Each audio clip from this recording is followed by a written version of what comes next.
Hello दोस्तों, आज हम सीखने वाले एसएससी, आरआरबी, एनटीपीसी, रीजनिंग और जीके के वेरी इंपॉर्टेंट टॉपिक जो आपके एमपीपीएससी, रेलवे ग्रुप डी के लिए जीके के वेरी इंपॉर्टेंट टॉपिक है, तो competition exam very important topic रहने वाला है। तो ये दोस्तों शुरुआत करते हैं पहले क्वेश्चन से। पहला प्रश्न आप सामने है, राष्ट्रीय विज्ञान दिवस कब मनाया जाता है? राष्ट्रीय विज्ञान दिवस कब मनाया जाता है? चार ऑप्शन आप सामने कमेंट कीजिए दोस्तों, कौन सा ऑप्शन सही होगा। तो राष्ट्रीय विज्ञान दिवस मनाया दोस्तों 28 फरवरी को। कब मनाते हैं? 28 फरवरी को। नेक्स्ट क्वेश्चन है, विश्व का सबसे ऊंचा पर्वत शिखर कौन सा है? विश्व का सबसे ऊंचा पर्वत शिखर कौन सा है?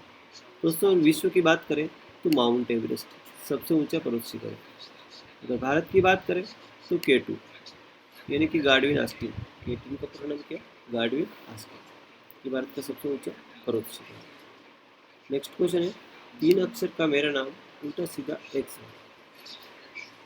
तो 3 अक्षर का नाम है, तो दोस्तों एक नयन इसका राइट आंसर हो जाएगा। इसको इधर से भी गिनेंगे, दाएं से भी गिनेंगे तो भी नयन आएगा, और बाएं से भी गिने तो भी नयन बनेगा। बढ़ते हैं नेक्स्ट क्वेश्चन की ओर।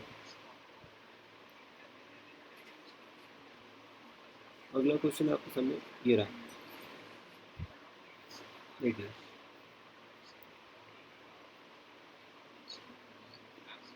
अगला प्रश्न देखिए, पोलावरम सिंचाई परियोजना किस नदी पर स्थित है? तो पोलावरम सिंचाई परियोजना, ये चार ऑप्शन आप सामने, गंगा, नर्मदा, कृष्णा, गोदावरी। तो कौन सा ऑप्शन इसके लिए सही होगा, कमेंट जरूर कीजिए दोस्तों। तो पोलावरम सिंचाई परियोजना दोस्तों गोदावरी नदी पर स्थित है। कौन सी नदी पर स्थित है? गोदावरी नदी पर स्थित है। नेक्स्ट क्वेश्चन है, गांधी सागर बांध किस नदी पर बना हुआ है? गांधी सागर बांध गंगा, नर्मदा, चंबल, गोदावरी। चार ऑप्शन आप सामने, तो सही ऑप्शन होगा दोस्तों सी, गोदा चंबल नदी पर नाम। गांधी सागर बांध कौन सी नदी? चंबल नदी पर नाम। नेक्स्ट क्वेश्चन है, अंतर्राष्ट्रीय महिला दिवस कब मनाया जाता है? तो अंतर्राष्ट्रीय महिला दिवस ये मनाते हैं दोस्तों 8 मार्च को। अंतर्राष्ट्रीय महिला दिवस 8 मार्च को मनाते हैं। नेक्स्ट क्वेश्चन है, बिहू किस राज्य का लोक नृत्य है? बिहू किस राज्य का लोक नृत्य है? दोस्तों ये है असम का। बिहू कहाँ का लोक नृत्य है? असम का। कहाँ का लोक नृत्य है? असम का। और नेक्स्ट क्वेश्चन देखते हैं अपन बिहू के बाद। अगला क्वेश्चन आप सामने ये रहा,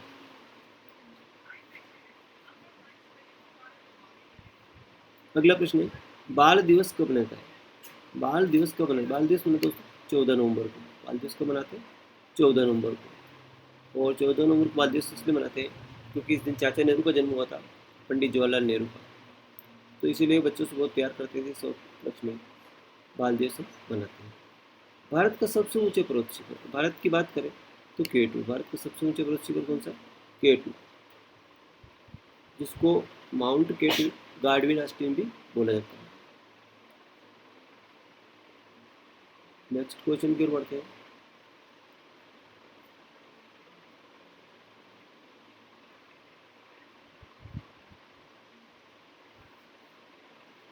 अगला प्रश्न देखिए, जिम कार्बेट राष्ट्रीय उद्यान कहाँ स्थित है?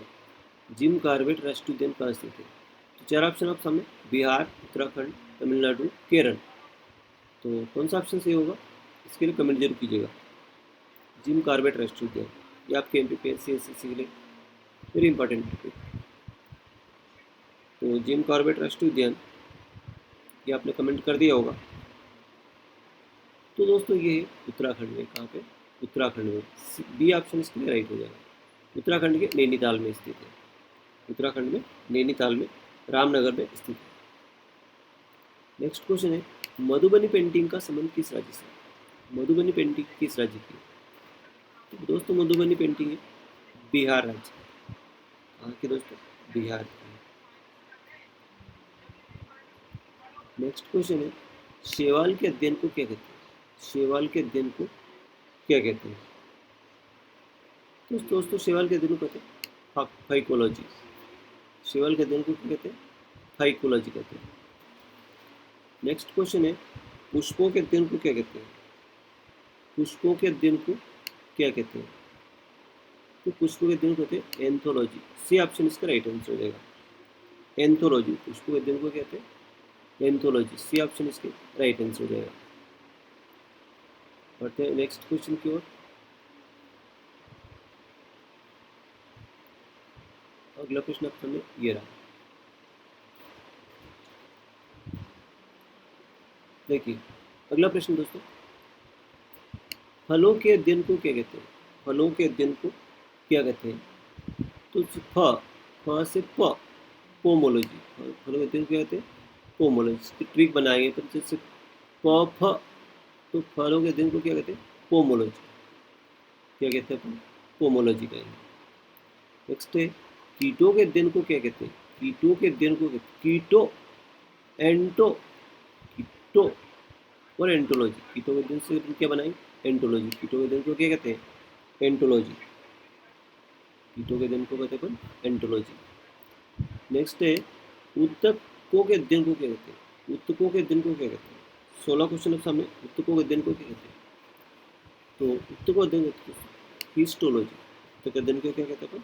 Histology, histology. नेक्स्ट है, मधुमक्खी पालन क्या कहलाता है? मधुमक्खी पालन, माइकोलॉजी, फाइकोलॉजी, जूलॉजी। दोस्तों मधुमक्खी पालन के लिए, मधुमक्खी पालन के लिए एपीकल्चर होता है, जो भी यहाँ पे ऑप्शन नहीं दिख रहा है। क्वेश्चन को अगली बार ले आगे देखिए। मधुमक्खी पालन,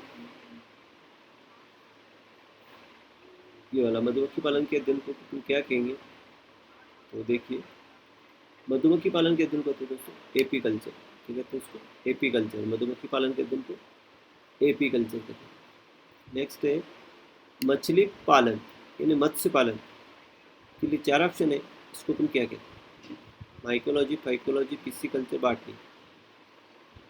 तो दोस्तों मत्स्य, मत्स्य और पीसी कल्चर, ये बिल्कुल राइट आंसर हो जाएगा। मत्स्य, मत्स्य पीसी से मिलता जुलता शब्द है, मत्स्य और पीसी से। ठीक है, मत्स्य और पीसी से मिलता जुलता शब्द है, तो इसके लिए सही ऑप्शन हो जाएगा पीसी कल्चर। पीसी कल्चर इसके लिए राइट आंसर हो जाएगा। चिपकली के अध्ययन को क्या कहते हैं? चिपकलियों के अध्ययन को क्या कहते हैं? चिपकलियों के अध्ययन को क्या कहते हैं? तो चिपकलियों के अध्ययन को, इसके लिए अगला शब्द आएगा, देखिए दोस्तों चिपकली के अध्ययन को हम क्या कहेंगे? तो चिपकली के अध्ययन के लिए ऑप्शन आप सामने है, देखिए दोस्तों सोरोलॉजी। चिपकली अध्ययन को कहते हैं? सोरोलॉजी कहते हैं चिपकली के अध्ययन को, सोरोलॉजी। और पक्षियों के अध्ययन को क्या कहते हैं दोस्तों? आर्निथोलॉजी। पक्षी के अध्ययन को क्या कहते हैं? आर्निथोलॉजी। पक्षी के अध्ययन को आर्निथोलॉजी। नेक्स्ट क्वेश्चन है,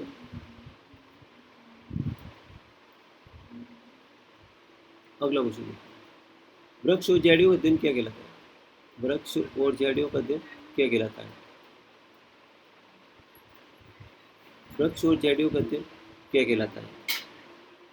तो वृक्ष और झाड़ियों का अध्ययन एंटोमोलॉजी, डेंड्रोलॉजी, जूलॉजी, बॉटनी। तो दोस्तों वृक्ष और झाड़ियों का अध्ययन कहलाता है डेंड्रोलॉजी। क्या कहलाता है? डेंड्रोलॉजी। वृक्ष और झाड़ियों का अध्ययन क्या कहलाएगा? डेंड्रोलॉजी। डेंड्रोलॉजी। सर्पों का अध्ययन क्या कहलाता है? अगला क्वेश्चन, सर्पों का अध्ययन क्या कहलाता है? तो सर्प को अपन देखते हैं, ओ डर जाते हैं, सर्प को देखते हैं क्या होता है? डर जाते हैं। ओ अरे सर्प आ गया, तो ओफोलॉजी। सर्प के अध्ययन को क्या कहते हैं? ओफोलॉजी। इसे याद रह जाएगा आपको, ओफोलॉजी। ओ डर हो जाता है ना देख करके, तो इसको ओफोलॉजी बोलते हैं। सर्प के अध्ययन को कहते हैं एफोलॉजी। नेक्स्ट है, कवक के अध्ययन को क्या कहते हैं? कवक के अध्ययन को क्या कहते हैं? कवक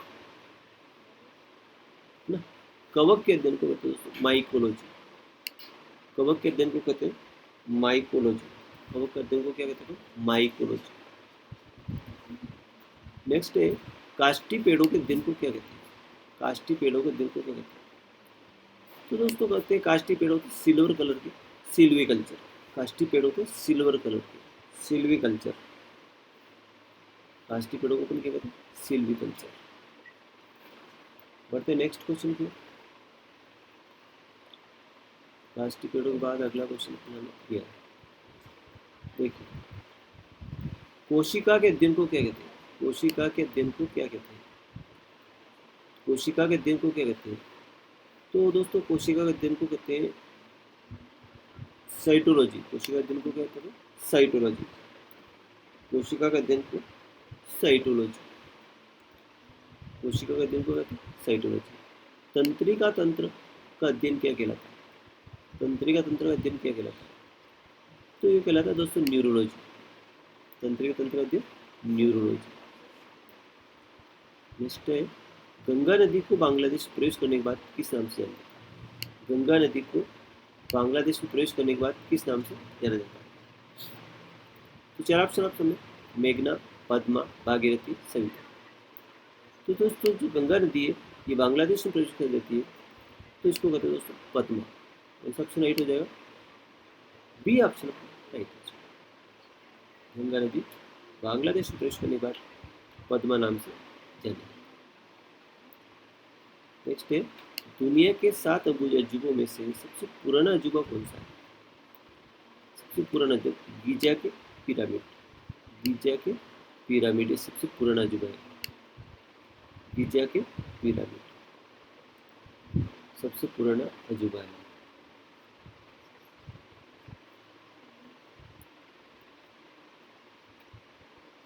नेक्स्ट क्वेश्चन है, बिहार का शोक। बिहार का शोक किस नदी को कहते हैं? तो दोस्तों बिहार का शोक कहते हैं कोसी नदी को। बिहार का शोक किस नदी को कहते हैं? कोसी नदी को कहते हैं। बिहार का शोक कोसी नदी को कहा जाता है। अगला क्वेश्चन देखिए, तारापुर परमाणु संयंत्र कहाँ स्थित है? तारापुर परमाणु संयंत्र कहाँ स्थित है? तो दोस्तों तारापुर परमाणु संयंत्र स्थित है महाराष्ट्र में। तारापुर परमाणु संयंत्र कहाँ स्थित है? महाराष्ट्र में। कहाँ पे स्थित है? तारापुर परमाणु संयंत्र महाराष्ट्र में स्थित है। तारापुर परमाणु संयंत्र महाराष्ट्र में स्थित है। नेक्स्ट क्वेश्चन है, भगवान बुद्ध ने अपना पहला उपदेश कहाँ दिया था? भगवान बुद्ध। तो दोस्तों भगवान बुद्ध ने अपना पहला उपदेश दिया था सारनाथ। ये बहुत सी बार MPPSC में पूछा गया क्वेश्चन है कि भगवान बुद्ध ने अपना पहला उपदेश कहाँ दिया था? सारनाथ।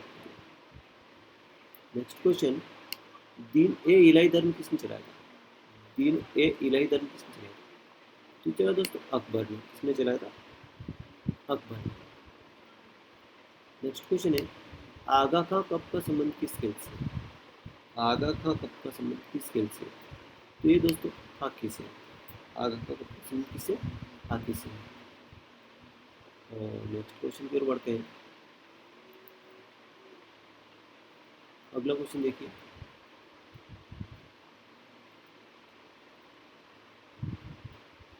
अगला क्वेश्चन देखिए, शिक्षक दिवस कब मनाते हैं?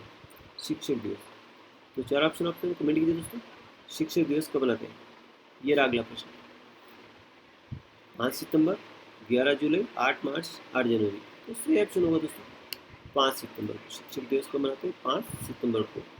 फिर देश के जो प्रथम जो द्वितीय राष्ट्रपति थे जो डॉक्टर सर्वपल्ली राधाकृष्णन, जिनका नाम क्या है? डॉक्टर सर्वपल्ली राधाकृष्णन, जिनके जन्मदिन के उपलक्ष्य में अपन शिक्षक दिवस मनाते हैं। डॉक्टर सर्वपल्ली राधाकृष्णन और उन्हीं के जन्मदिन के उपलक्ष्य में अपन शिक्षक दिवस को मनाते हैं। नेक्स्ट क्वेश्चन है, रेबीज के टीके की खोज किसने की थी? तो दोस्तों रेबीज के टीके की खोज की थी लुई पाश्चर ने। रेबीज के टीके की खोज किसने की थी? Louis Pasteur. और दोस्तों रेबीज का जो रोग होता है ये होता है कुत्ते के काटने से। किसके काटने से होता है? कुत्ते के काटने से होता है। रेबीज का रोग कैसे होता है? कुत्ते के काटने से होता है। रेबीज का रोग कैसे होता है? कुत्ते के काटने से होता है। तभी आप याद रखें कि कुत्ते के काटने से कौन सी बीमारी होती है? तो रेबीज की बीमारी होती है। रेबीज का टीका किसने लगता है? किसकी भी खोज की थी? तो लुई पाश्चर ने। तभी आप याद रखें। नेक्स्ट है, विश्व का सबसे छोटा पक्षी। तो हमिंग बर्ड। छोटा पक्षी कौन सा? हमिंग बर्ड है। विश्व का छोटा पक्षी कौन सा? हमिंग बर्ड है।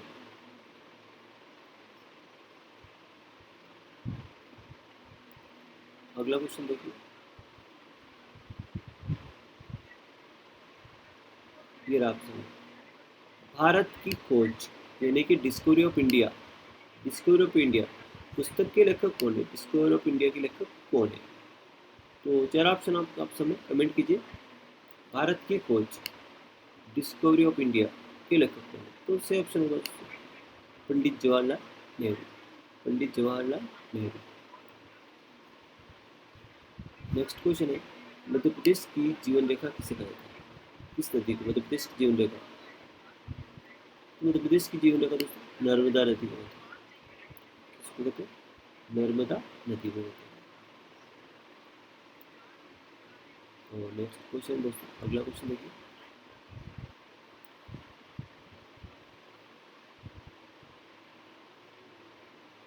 अगला क्वेश्चन देखिए कौन सी नदी पूर्व से पश्चिम की ओर बहती है? पूर्व से पश्चिम की ओर बहती है। तो पूर्व से पश्चिम की ओर बहने वाली नदी है दोस्तों, पश्चिम से पूर्व की ओर तो नदी दोस्तों नर्मदा नदी, पूर्व से पश्चिम की ओर नर्मदा नदी बहती है। और भारत की कौन सी नदी डेल्टा नहीं बनाती है? तो डेल्टा कौन सी नदी नहीं बनाती है दोस्तों? तो नर्मदा और ताप्ती की नदियाँ डेल्टा नहीं बनाती। अगला क्वेश्चन देखिए, इंदौर में स्थित राजवाड़ा किसका राजमहल है? तो राजवाड़ा है लोकमाता अहिल्याबाई, लोकमाता अहिल्याबाई। अगला क्वेश्चन देखिए,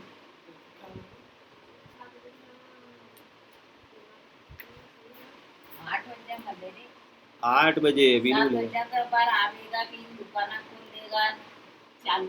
बौद्ध स्तूप कहाँ पे? तो दोस्तों बौद्ध का स्तूप है सांची में। कहाँ पे स्थित है? सांची में। बौद्ध स्तूप कहाँ पे? सांची में। बौद्ध स्तूप सांची में। अगला, हीरो की खान कहाँ पे? हीरो की खान दोस्तों पन्ना जिले में। कौन से जिले में? पन्ना। नेक्स्ट क्वेश्चन है, मांडू कहाँ पे है? तो ये दोस्तों मांडवगढ़ में। मांडू महल कहाँ पे? मांडवगढ़ में। अगला है, भीमबेटका कहाँ स्थित है? दोस्तों ये है रायसेन जिले में। भीमबेटका कहाँ पे? रायसेन जिले में स्थित है। अगला क्वेश्चन देखिए, रायसेन जिले में स्थित है। अगला क्वेश्चन है, भारत भवन और मानव संग्रहालय ये कहाँ स्थित है? तो भारत भवन और मानव संग्रहालय दोस्तों ये स्थित है भोपाल में। भारत भवन मानव संग्रहालय कहाँ स्थित है? भोपाल में स्थित है। कहाँ पे स्थित है? भोपाल में। कौन सा जलप्रपात नर्मदा नदी पर नहीं है? कौन सा जलप्रपात नर्मदा नदी पर नहीं है? तो भेड़ाघाट, धुआंधार, चचाई, कपिलधारा।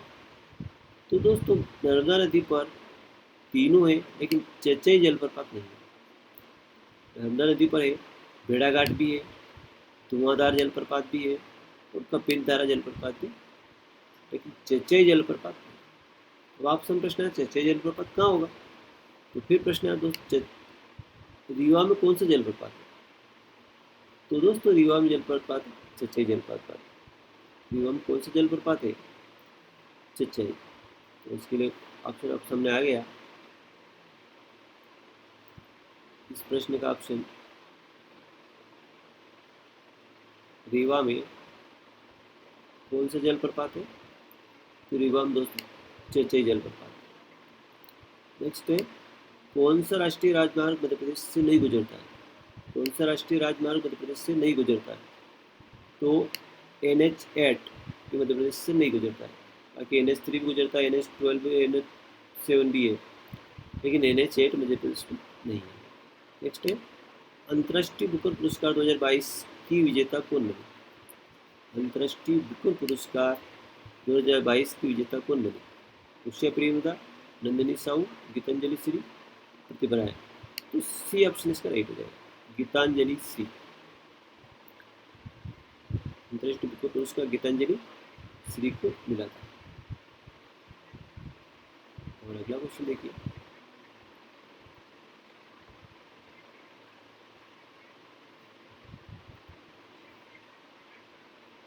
अगला प्रश्न है, बुकर पुरस्कार विजेताओं को कितनी राशि दी जाती है? बुकर पुरस्कार विजेताओं को कितनी राशि दी जाती है? $20,000, 30,000 पाउंड 50,000 रुपये, 50,000 पाउंड। तो दोस्तों पौंड और पाउंड है, यहाँ पे 30,000 पौंड है, 50,000 पाउंड है। पौंड तो एक ही डॉलर है, लेकिन ये 50,000 इसका राइट ऑप्शन हो जाएगा। बुकर पुरस्कार के विजेता को 50,000 पाउंड की राशि दी जाती है, और ये लगभग होती है 49,000 के लगभग होती है, 49 लाख के लगभग होती है। ठीक है, कितने बराबर होती है? 49 लाख के बराबर होती है, 49 लाख। और इसकी स्थापना हुई थी दोस्तों, बुकर पुरस्कार की स्थापना 1969 में हुई थी। इंग्लैंड के बुकर मैकोनल कंपनी द्वारा की गई थी, मैकोनल कंपनी द्वारा की गई थी। और नेक्स्ट क्वेश्चन है, झीलों की नगरी किसे कहा गया? झीलों की नगरी, तो दोस्तों झीलों की नगरी कहते हैं भोपाल को। झीलों की नगरी किसे कहा गया? भोपाल को। बी ऑप्शन इसका राइट आंसर है। ठीक है दोस्तों, वीडियो अगर अच्छा लगा लाइक कर और चैनल को सब्सक्राइब करना न भूलें। Thank you.